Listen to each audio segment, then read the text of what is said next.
The universe, Elli Parsons had long ago concluded, was a cosmic prankster with a particular fondness for her. It wasn't just bad luck, it was performance art.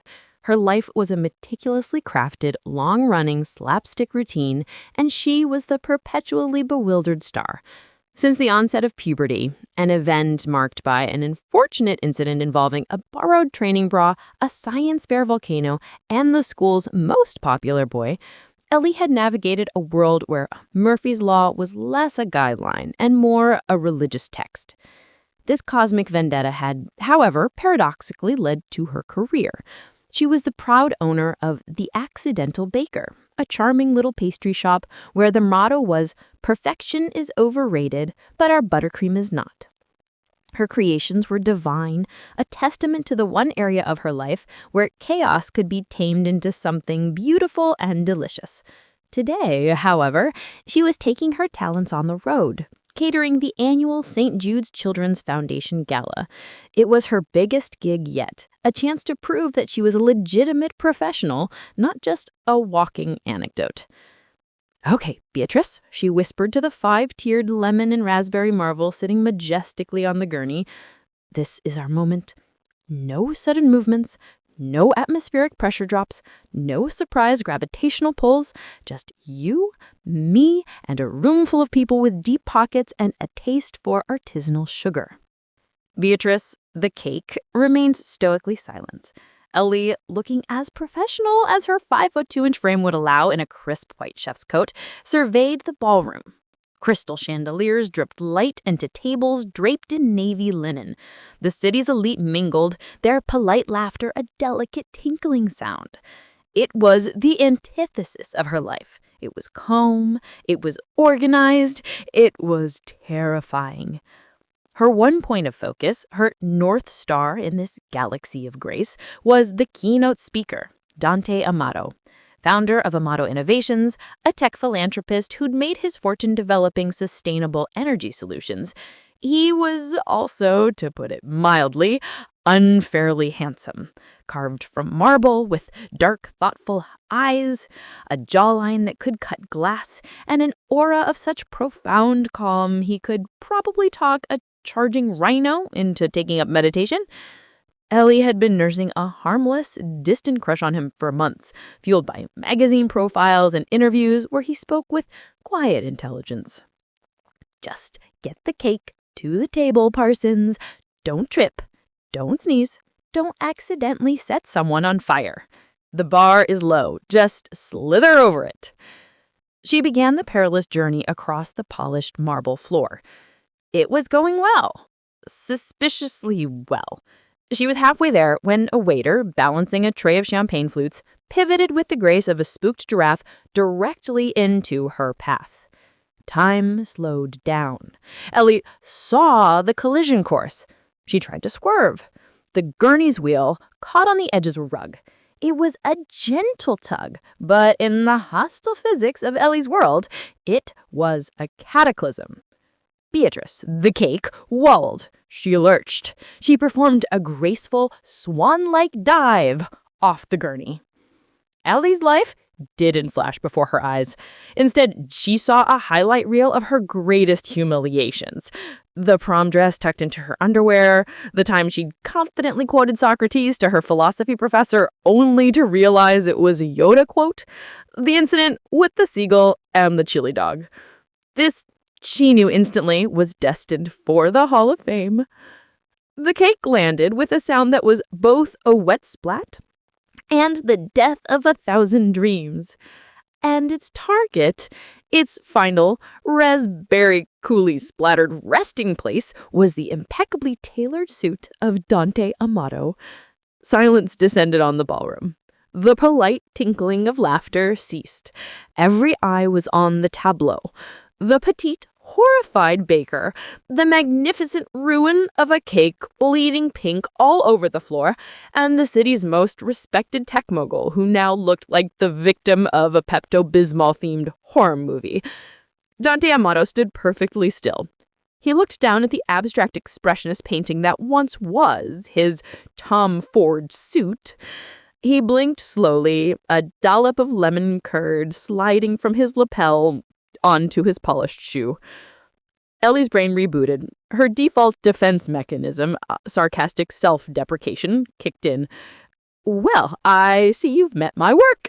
It's a deconstructed lemon raspberry tower with a light, airy buttercream. The floor to suit plating is a new concept I'm workshopping. A few nervous titters broke the silence. Dante's gaze lifted from his ruined suit and met hers. There was no anger in his eyes, no irritation. There was something else, a flicker of something that looked dangerously like amusement. He calmly picked a candied lemon slice off his shoulder. The flavor profile is excellent, he said, his voice a low, steady baritone that sent a ridiculous shiver down her spine. And that was how Elli Parsons officially met Dante Amato. Not with a witty remark at a coffee shop, but by baptizing him in 5 tiers of high-end dessert. The next few days were a blur of mortification. Elli refunded the gala organizers, sent Dante a check for an amount that made her bank account weep, and stress-baked 24 batches of "I'm so sorry I've ruined your philanthropic evening" scones. She was certain she'd be hearing from his lawyers, or at the very least be blacklisted from every catering event west of the Mississippi. So when an email with the subject line, Amato Innovations, landed in her inbox, she opened it with the trepidation of a bomb disposal expert. Miss Parsons, thank you for the check. It was unnecessary, but the gesture is appreciated. My suit, while a casualty of what I'm told was a delicious war, has been honorably discharged. I was impressed with your grace under pressure and, as I mentioned, the flavor profile. My company is hosting a small outdoor retreat for our senior staff in 2 weeks. I would like to hire the accidental baker to provide the desserts. I find your work memorable. Sincerely, Dante Amato. Elli read the email 3 times. Then she read it out loud to her best friend and sole employee, Maya, who was busy piping intricate roses onto a cupcake. He wants to hire me? Elli asked, bewildered. The woman who turned him into a human sundae in front of 300 people? Maya licked a smudge of frosting off her thumb. Honey, you didn't just turn him into a sundae. You made an impression. In a world of boring, you're a walking fireworks display. Plus, the man is clearly intrigued, and he used the word memorable. That's code for, I can't stop thinking about the crazy little baker. Or it's code for, I'm a glutton for punishment and enjoy being a magnet for public humiliation, Elli countered, pacing her small kitchen. An outdoor event? Do you know what that means, Maya? It means nature. It means wind and rain and birds. Birds who see frosting as a personal invitation to a buffet. It's a minefield of potential disasters. It's a second chance, Maya said firmly. And a date. It's a business date. No, a jizness. Anyway, you're doing it, and you're going to wear that cute apron with the little lemons on it. Against her better judgment, Elli agreed. This time she would be prepared. She planned a menu of sturdy, wind-resistant desserts. Brownies, macarons, mini fruit tarts. Nothing tiered, nothing that could be launched, nothing that required a gurney. She was taking 0 chances. The day of the retreat arrived, bright and deceptively beautiful. The venue was a gorgeous park pavilion overlooking a serene lake. Dante greeted her at the entrance, dressed in casual linen pants and a soft Henley that did criminal things to his shoulders. He was even more handsome up close, without a layer of raspberry coulis. Miss Parsons, Elli, welcome, he said, his smile small but genuine. Miss Amato, Dante, she replied, trying to sound cool and professional. Please call me Elli. Miss Parsons sounds like someone who has her life together. His smile widened. I brought a friend to help with security, he said, and gestured behind him. A creature the size of a small bear with a fluffy tail and the dopiest, most lovable face imaginable trotted forward. This is Barnaby. I'm watching him for a friend. He's the Bernese mountain dog. Barnaby wagged his entire body and immediately tried to lick the box of macarons Elli was holding. He's large, Elli managed, hoisting the box out of reach. He's a gentle giant, Dante assured her. He'll just be mingling. For the first hour, things went shockingly smoothly. The tech executives loved her brownies. The macarons were a hit. Elli started to relax. Maybe her luck had turned. Maybe the cake incident was a cosmic reset button. She was chatting with Dante near the dessert table, a conversation that was surprisingly easy and funny, when a flash of polished perfection strode toward them. She was tall, elegant, and wore an all-white ensemble that seemed to mock the very existence of grass stains. "Dante, darling," she cooed, air kissing him near his cheek. "I thought I'd surprise you. I brought your favorite champagne." Dante's calm exterior tightened by a barely perceptible fraction. "Isabella, what a surprise. Everyone, this is Isabella Delacroix, an old friend." Isabella's smile was bright and sharp. She looked at Ellie, her eyes sweeping over the lemon print apron with faint disdain. "And you must be the caterer. How quaint." Ellie knew an old friend when she saw one, and this one came with the unmistakable scent of territorial Chanel No. 5. This was the ex-girlfriend. The universe, it seemed, wasn't done with its performance art. It was just introducing new cast members. Elli Parsons, a winner, baker, and chief disaster artist at The Accidental Baker. Isabella ignored her hand. "Dante, darling, I was just telling your CFO that we must get away to the vineyard next month. Remember that little bed and breakfast in Napa?" While Isabella monopolized Dante, Ellie turned her attention back to the dessert table, only to find a new problem. Barnaby, the gentle giant, had discovered the joys of Kronkenbosch, this small, decorative tower of cream puffs I'd brought as a centerpiece. He wasn't eating it so much as gently disassembling it, his large, soft mouth plucking one cream puff at a time with surgical precision. "Barnaby, no!" Ellie whispered, rushing over. The dog looked up at her, a bauble of spun sugar on his nose, and let out a happy woof.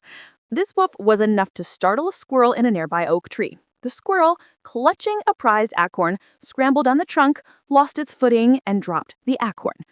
The acorn, following a one-in-a-million trajectory, bounced off a metal table leg, ricocheted off a silver tray, and landed perfectly in the bell of Isabella's champagne flute, causing a fizzy explosion that soaked the front of her pristine white jumpsuit.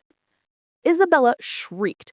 All eyes turned to her, and standing right next to her, holding a half-eaten cream puff she'd just wrestled from the dog, was Ellie. The circumstantial evidence was damning. Dante, ever the calm center of the storm, immediately handed Isabella a napkin. "It's just champagne, Isabella." "It's vintage," she hissed, glaring at Ellie. "This is what happens when you hire amateurs." Before Ellie could defend herself by explaining the complex physics of squirrel-acorn trajectory, Barnaby, perhaps sensing his role in the chaos, decided to help. He bounded over and began enthusiastically licking the champagne off of Isabella's jumpsuit. Her shrieks escalated into a full-blown siren, and she stumbled backwards, tripping over a sprinkler head. For a moment, nothing happened. Then, with a series of clicks and a hiss, that sprinkler head, and then the one next to it, and then all of them roared to life. The serene corporate retreat was instantly transformed into a chaotic water park. Tech executives in $1,000 outfits yelped and scattered. Ellie's carefully arranged desserts dissolved into sugary puddles. And at the center of it all, getting utterly drenched, was Ellie, Dante, and a very confused, very happy Barnaby, who seemed to think this was the best game ever. Dante just closed his eyes, water dripping from his dark hair, and sighed. It was the first crack in his calm facade I'd ever seen. "Of course," he said, not to anyone in particular, "sprinklers." This time, Ellie didn't wait for an email. She fled. Drenched and humiliated, she packed up her soggy equipment, loaded a damp Barnaby into Dante's car for him, and drove away without a backward glance. She spent the entire weekend in her apartment, alternating between watching bleak foreign films and stress-baking cakes that she labeled the apology torte, the I'm a human wrecking ball bunt, and the please forget I exist Napoleon. On Monday, she marched into her bakery, ready to tell Maya she was liquidating the business and moving to a remote cabin where the only thing she could ruin was her own dinner. "Don't you dare," Maya said, blocking the door. She was holding a flour-dusted rolling pin like a weapon. You are not giving up because of one rogue squirrel and a vengeful irrigation system. It's not just that, Elli wailed, slumping onto a stool. It's a pattern, Maya. I'm a chaos demon. I ruin everything I touch. I soaked a man's entire senior executive team. His ex-girlfriend probably thinks I'm a hired saboteur. He's never going to speak to me again, and I don't blame him. I wouldn't speak to me again. Did he get mad? Maya asked, crossing her arms. No, that's the weirdest part. He just looked tired, like he'd just accepted his fate as the universe's chew toy, and I was the dog. Or, Maya countered, he looked like a man who is so used to a life of perfect, boring control that your brand of spectacular chaos is the most interesting thing that's happened to him in a decade. Did you ever stop to think that maybe he likes the fireworks? Elli considered this. It seemed insane. People like Dante Amato didn't like fireworks. They liked quiet, predictable, sprinkler-free environments. They dated women like Isabella, who could wear white to a park and emerge spotless. Meanwhile, Dante was sitting in his minimalist, impeccably clean office, staring at a spreadsheet he couldn't see. His mind kept replaying the scene. The shrieking, the water, the sight of Elli standing there drenched and horrified with a cream puff in her hand. His first instinct had been to control the situation, to mitigate the damage. He'd calmed his employees, sent Isabella home in a car, and assured the park staff it was fine. He was good at that. He was the man who solved problems. But as the chaos subsided, a strange feeling had settled in. Emptiness. The quiet in his office felt too quiet. His perfectly ordered life felt sterile. Elli Parsons had crashed into his world twice, and both times had ended in utter disaster. And yet, the moments right before the chaos, their easy conversation, her witty, self-deprecating humor, the way her eyes lit up when she talked about baking, were the most alive he'd felt in years. He was a man who analyzed data, who understood systems, and the system of his own feelings was giving him an undeniable output. He missed the chaos. He missed her. His reserved nature, his habit of waiting to see what people wanted, had failed him.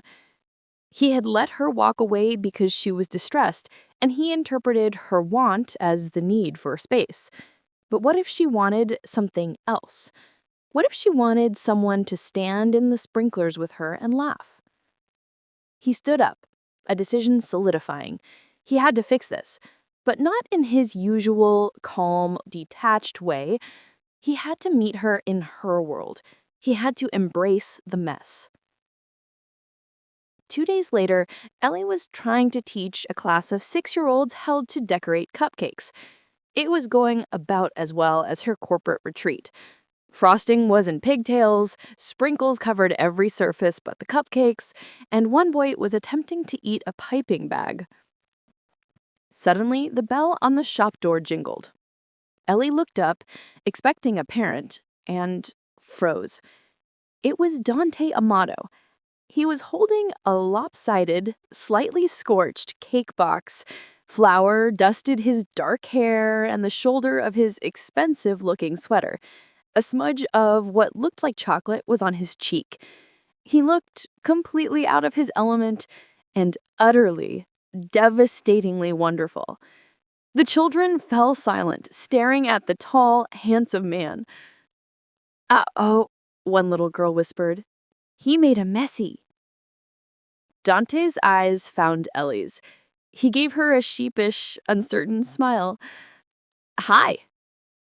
"Hi," Elli breathed, her heart doing a frantic tap dance against her ribs. "I, brought you something?" he said, stepping forward and placing the box on a rare, clean patch of counter. "It's an apology cake." She lifted the lid. Inside was the saddest, most heroic-looking cake she had ever seen. It was a chocolate cake that had clearly sunk in the middle. The frosting was applied with the finesse of a spatula-wielding toddler, and written in shaky, blob-like letters was the single word, sorry. I followed a recipe, he said, a note of wonder in his voice. I am a man who designs complex energy grids. I can calculate gravitational assist trajectories for space probes, but I cannot, apparently, cream, butter, and sugar. She stared at the disastrous, beautiful cake. She felt a laugh bubble up from her chest, a real, unburdened laugh. You baked me a cake? I did, he said, his voice growing more serious. He stepped closer, ignoring the sprinkles crunching under his shoes. I've spent my entire life controlling variables, managing outcomes. My world is predictable, it's efficient, and until I met you, I didn't realize how boring it was. You are not a disaster. You're an event.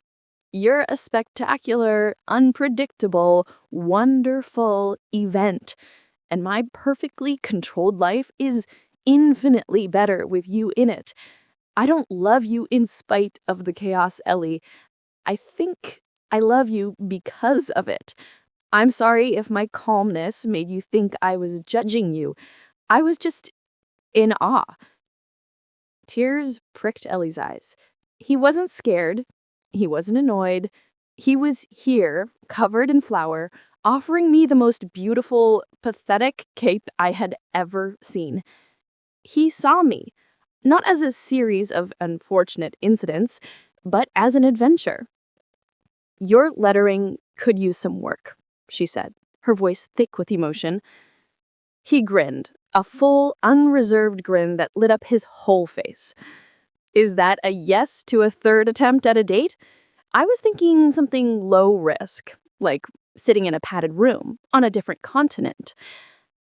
I think, Ellie said, her smile spreading wide, we can handle dinner.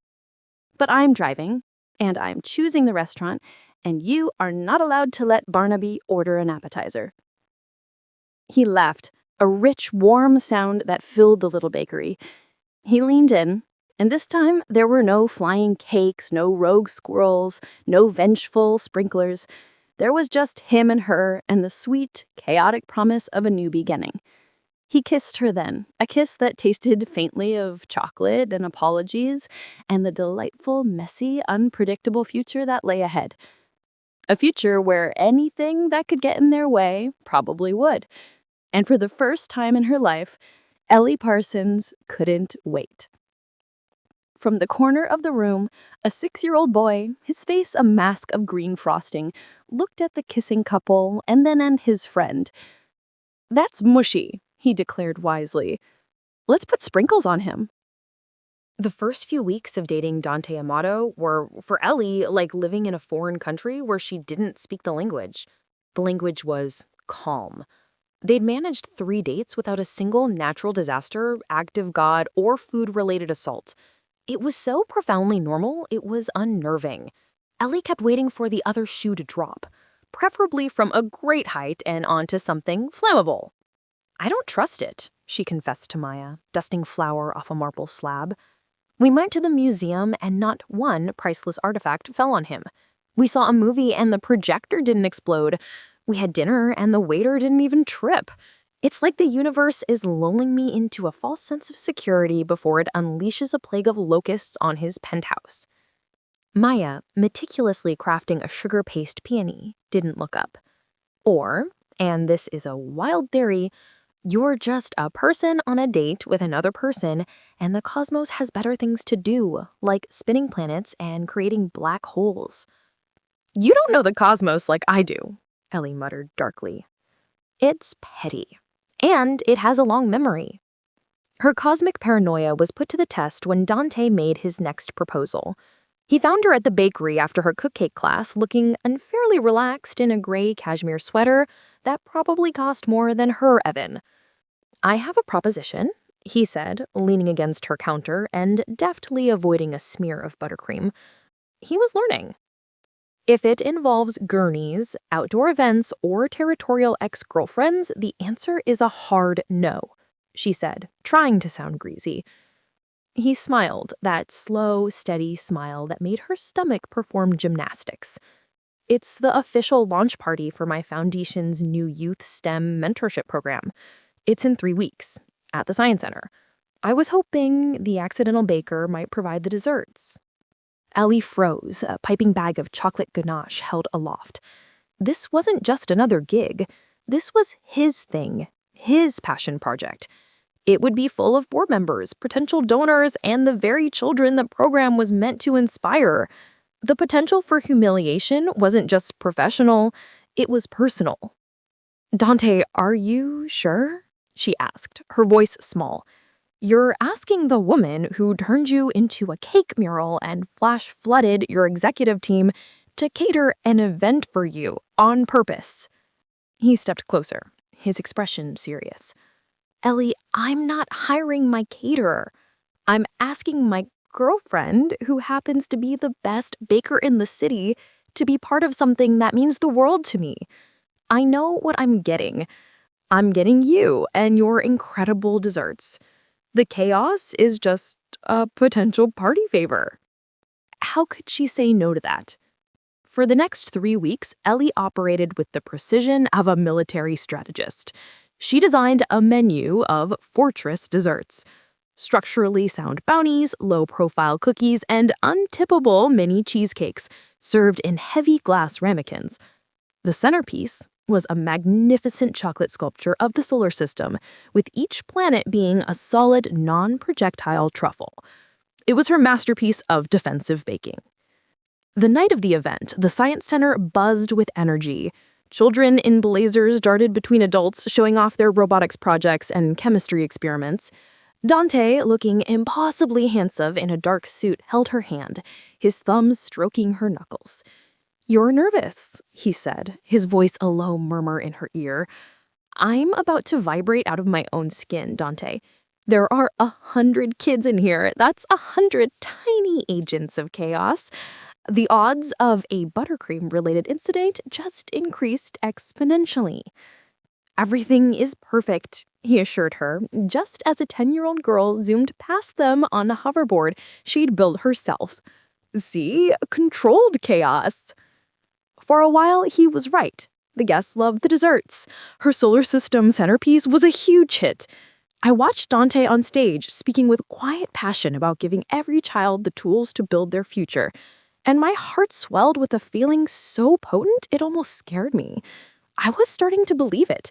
Maybe my luck had finally changed. The keynote address was being given by Alistair Finch, a notoriously cantankerous tech billionaire whose financial backing could secure the program's future for a decade. He was a man who looked like he'd fire his own shadow for being inefficient.